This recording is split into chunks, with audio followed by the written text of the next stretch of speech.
I'm Anthony Forrest, the president of Steel Cod, and I'm here with John Beresford, our VP of Sales, ready to discuss all things appliances.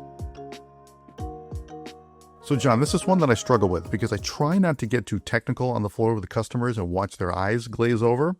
But Yep. LG inverter motors, I feel like this is something I should care about more or something that I should talk about more, but I don't for these reasons. Why should I get into this and make sure the customer is aware of them? Yeah, and look, I understand not wanting to sound too technical with this. I get it.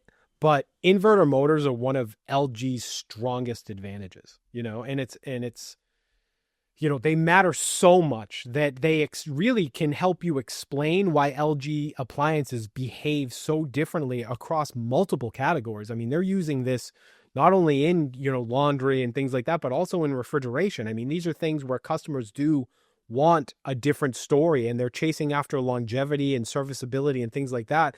And understanding this story can really help you with being able to prove that out, why LG is such a reliable brand, because you hear that all the time. LG is reliable, LG is reliable. And, customers, obviously they'll come in and they say, well, why? Why does it rate so highly? Why is it, why isn't it as service prone as some of these other brands? Well, a heck of a lot has to do with the fact that they have inverter motors in a lot of these appliances. All right. So without me needing an engineering degree, explain to me why this helps longevity. Sure. So first I'll say that if you're going into this and reducing this conversation down to quieter and more efficient, although you're not wrong, you're really giving kind of an incomplete story. Because yes, they are quieter and yes, they are more efficient, but really inverter motors, really what they do is they change behavior. Okay. The appliances don't just turn on and off. Really what happens with inverter motors is that they respond and they adjust in real time.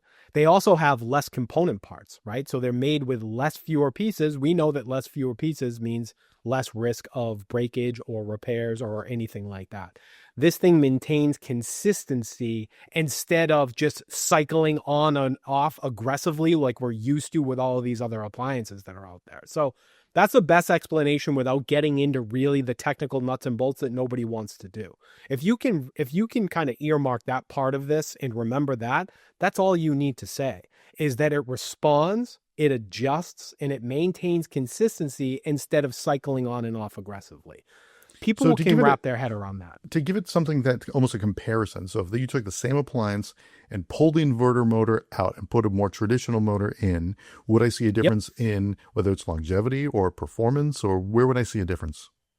In longevity for sure, right? Because if a unit is cycling on and off aggressively, and you've heard some of these appliances kick over, when I say aggressive, it's aggressive. I mean, they really kick over. You can feel it.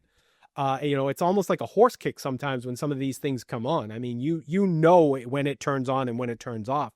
So when you think about those components reacting in that way, I mean, that's rough, right? I mean, you're going to get service issues at least at some point. I mean, you can basically write that down in pen, but that's not going to keep responding the same way over the course of time.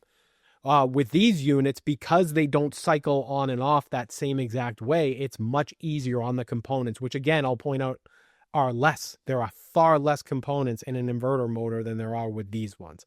So the aggressive kicking over, the loud humming, all of these types of things, you're not getting with an inverter motor. So it really helps speak to the quality level of these appliances. And if you're not talking about it, you're really missing the boat.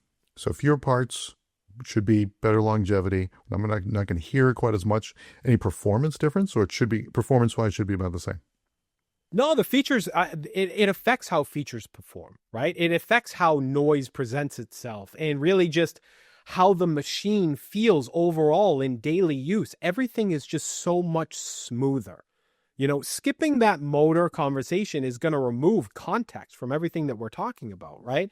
LG, if you don't take time to talk about this, they're going to start to feel more generic when they're anything but when it comes to these motors, right? I mean, this is a major differentiator for them, but you have to be comfortable in presenting it. But you're right, there is a line. You can't go into the technical details. I'm not talking about the way they're constructed so much as I'm talking about all the benefits that they will give you.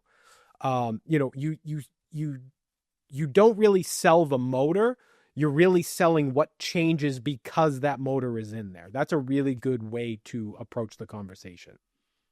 So I get that avoiding the conversation kind of feels safer, but it's really erasing the differentiation that it needs, in order to stand out. All right. Sounds good to me. Thanks, John. Thanks for listening. We drop a new episode every Monday to Friday. Don't forget to follow us so you never miss an episode wherever you listen to podcasts.